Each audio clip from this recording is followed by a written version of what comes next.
Guys, your landlord is putting the property up for sale. You as the tenant, what does it mean for you? We're going to be talking about it tonight. Stay tuned.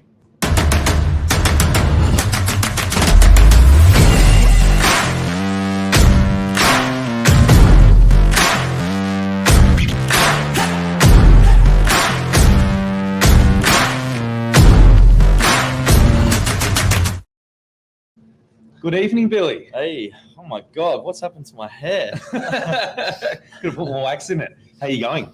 Good. Yourself? Doing well. Another Monday night news, guys. And tonight we're going to be talking about landlords and tenants and selling property. Something that happens every day and something that's actually happening. I'm noticing a lot more in this market now as well, with a lot of investors selling their properties. Yep.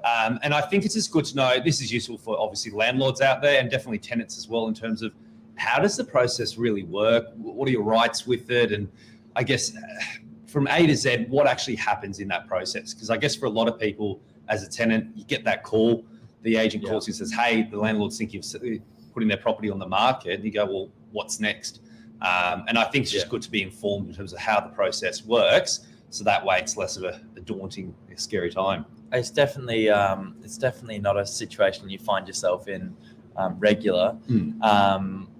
And throughout your sort of renting career, hopefully it only happens once. Appreciate from an agent's perspective, it's definitely an inconvenience. There is no doubt about it. But there's little tips and tricks we can give you tonight from a tenant's point of view.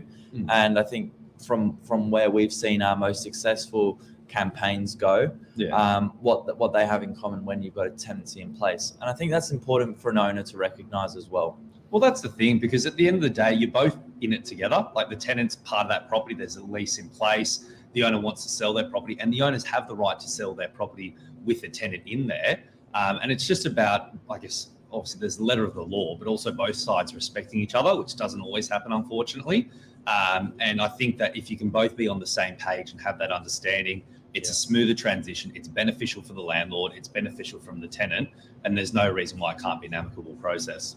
And I like what you said off air. This process is it's gonna be run either way. So, digging your heels in and trying to stop it in its tracks is not going to happen, unfortunately. As you said, there is a right there to to go through the process and try and put the property on the market for sale.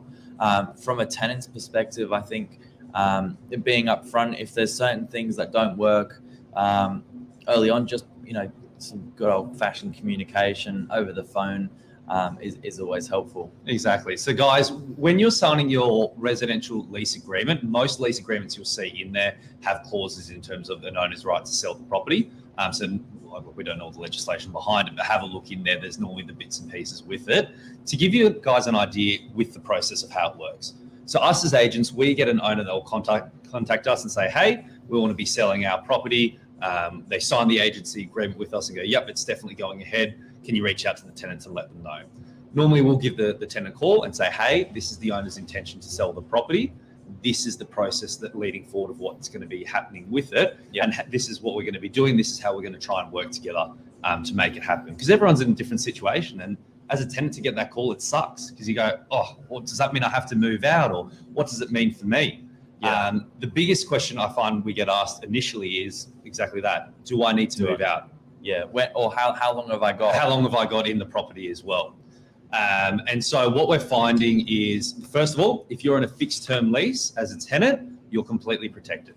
So that fixed term lease till, let's say, we're in March now, let's say your lease is until December this year, you do not have to move out of the property. The landlord can't force you out unless you come to an arrangement between the two of you. You can stay in the property. The lease remains with the property. So an investor buying the property, or even an owner-occupier buying the property, they're buying it with the lease in place.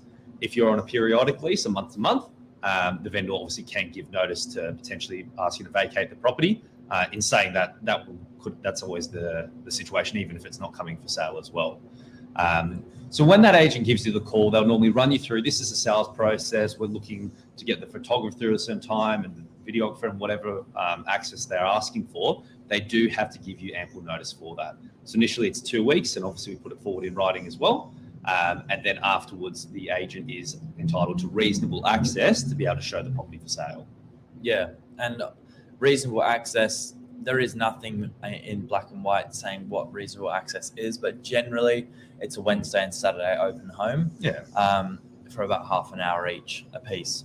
So that's quite nice as a tenant that the agent sometimes puts that in place from the very beginning, and it diverts all the traffic to 2 appointments a week that are set in notice in advance, and then you don't have people coming out in irregular hours and I guess taking advantage of more than that reasonable access. And look, it's tough. And the bottom line is, unfortunately, for obviously someone renting the property, you go, well, what's in it for me? That it's not fair on me that I have to be showing it. And I guess that's part of, obviously, when you're leasing out a property, there is that potential when the owner does go to sell. And that's why when you push it to those open times per week, it's not perfect, but like Billy said, it's better than just ad hoc every second day when a buyer wants to come through the property. Of course, if there's a good relationship between the agent and the tenant, and they've got a very keen investor that wants to come through, and the tenant consents and says, yep, I'm happy for you to show them later on the week outside of open times, great.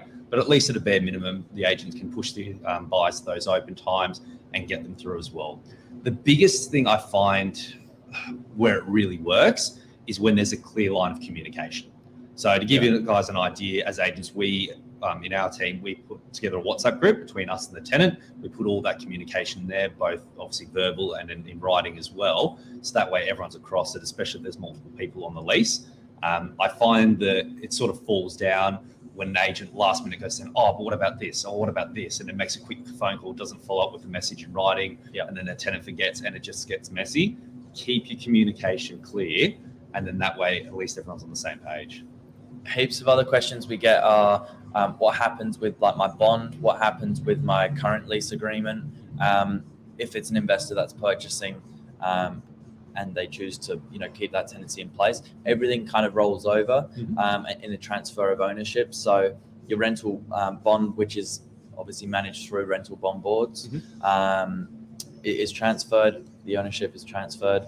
You don't pay a double bond. You don't get refunded and have to repay. It's very simple. Your lease agreement's obviously still effective unless there's a notice period given. So that from a tenant's point of view, be rest assured that there's no paperwork that you need to do. You don't need to be kind of double checking yourself to see whether you need to do any paperwork or you need to follow up on anything. It's actually all done